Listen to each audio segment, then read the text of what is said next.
우리나라의 어르신들은 대부분이 기초연금 수령 대상자에 해당되는데요. 하지만 소득이나 재산이 많아도 누군가는 기초연금을 받고 있는데 누구는 소득이나 재산이 별로 없는데도 기초연금을 못 받고 있습니다. 이 이유에 대해서 정말 많은 분들이 질문을 해주셨는데 대부분이 통장에 얼마나 있어야 되는지 궁금해 하시더라고요. 그래서 오늘은 기초연금을 받기 위해서 재산을 얼마나 갖고 있어야 하는지, 그 중에서 금융재산은 얼마나 갖고 있어도 되는지 알려드리겠습니다. 그 전에 구독과 좋아요 눌러주세요. 안녕하세요. 복지 김 여사입니다. 오늘은 기초연금을 받기 위해서 예금이나 적금을 얼마나 갖고 있어도 괜찮은지 알려드리겠습니다. 먼저 기초연금에 대해 간단히 알려드리면 올해 소득 인정액이 12% 정도가 이상되었는데요. 소득 인정액은 올해 12% 정도가 이상되면서 작년에는 기초연금 대상자에 선정되지 못했지만 올해는 신청할 수 있게 되었으니 확인할 필요가 있겠네요. 그럼 올해 증가된 소득 인정액을 간단하게 알려드리면 단독가구라면 작년 180만 원 이하에서 202만 원으로 21만 원이 증가하였고 부부가구라면 작년 288만 원 이하에서 올해 323만 원 정도로 35만 원이 증가하였습니다. 그러면 소득 인정액이란 무엇을 의미하고 어떻게 계산해야 하는 것일까요? 소득 인정액은 소득과 재산의 공제율과 소득 환산율을 적용하고 부채를 제외한 금액이 반영되는데요. 이 소득 인정액이 단독가구는 202만 원 이하라면 월 32만 원을 받을 수 있고 부부가구라면 323만 원 이하일 때 51만 원을 받을 수 있게 됩니다. 재산의 소득 인정액을 평가할 때 가장 기본적으로 두 가지 유형으로 나누어 평가하는데요. 바로 일반 재산과 금융재산이 있습니다. 오늘은 가장 많이 질문을 주신 금융재산에 대해 자세히 알아보겠습니다. 먼저 금융재산을 조사할 때 모든 금융거래를 조사하고 자녀에게 증여한 재산이나 비정상적으로 소비한 금액이 있는 경우에는 그 금액을 바로 제외하는 것이 아니라 자연적 소비 금액을 제외하고 재산으로 평가합니다. 자연적 소비 금액은 단독가구의 경우 월 221만 원까지, 부부가구는 월 270만 원까지 빠지게 됩니다. 이러한 금융재산은 매년 상반기와 하반기에 실시하게 되는데 혼자 사는 분이 아니라 부부가구의 경우 본인뿐만 아니라 배우자의 재산도 함께 조사하게 됩니다. 이 점 참고해 주시고요. 이렇게 재산을 조사하게 되면 누구는 소득 인정액이 늘어나서 기초연금 대상자에서 탈락하기도 하고 반대로 누구는 기초연금을 다시 수령할 수도 있습니다. 그럼 금융재산은 얼마까지 있어야 기초연금을 수령할 수 있을까요? 금융재산은 5가지 항목으로 나누어 평가를 하고 있습니다. 첫 번째로 가장 기본적으로 사용하는 요구불 예금이 있는데요.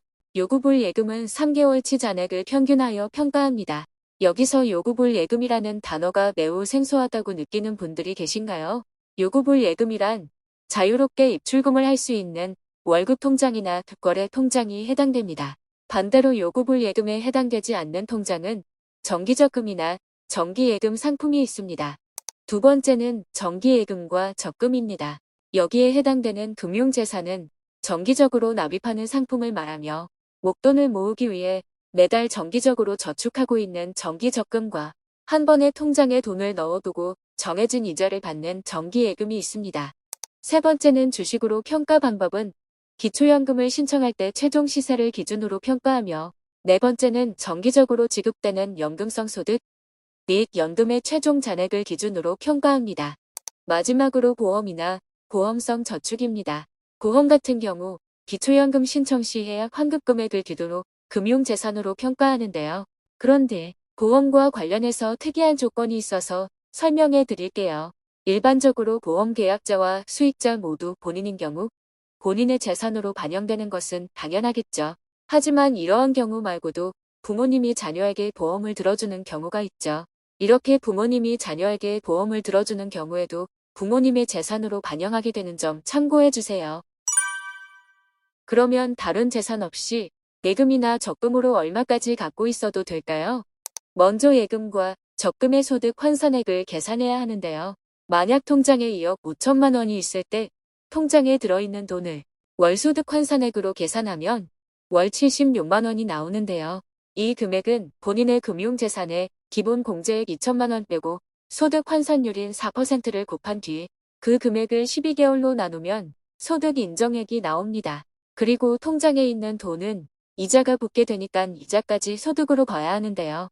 이자 소득을 계산하는 방법은 통장에 들어있는 돈의 이자율을 곱하고 12개월로 나누어서 이자 소득 공제액인 4만 원을 뺀 금액이 해당되는데요. 이 계산들은 복잡하기도 하니까 한눈에 볼 수 있도록 간단히 알려드릴게요. 이렇게 표로 정리해보면 간단히 알 수 있습니다. 예적금이 1억 원 있다면 소득 인정액은 약 60만 원, 2억 원의 소득 인정액은 131만 원, 3억 원은 201만 원 정도입니다. 만약 금융재산 외에 다른 재산이 없다고 가정하면 단독 가구는 통장에 약 3억 원까지 있어도 괜찮고 부부가구의 경우 약 4억 원까지 있어도 괜찮습니다. 물론 이 금액은 이자율에 따라 차이가 발생할 수 있으니 해당 금액보다 적게 들고 있는 것이 좋겠네요.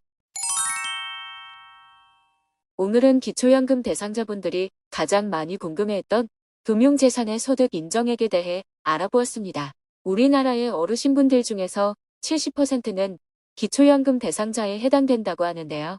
재산의 종류나 신청하는 기간에 따라 받을 수 있고 없고가 달라질 수 있으니 오늘 내용 참고해 주시고 기초연금 수령하는 데 많은 도움이 되었으면 좋겠습니다. 오늘 영상이 도움이 되셨다면 구독과 좋아요 부탁드립니다.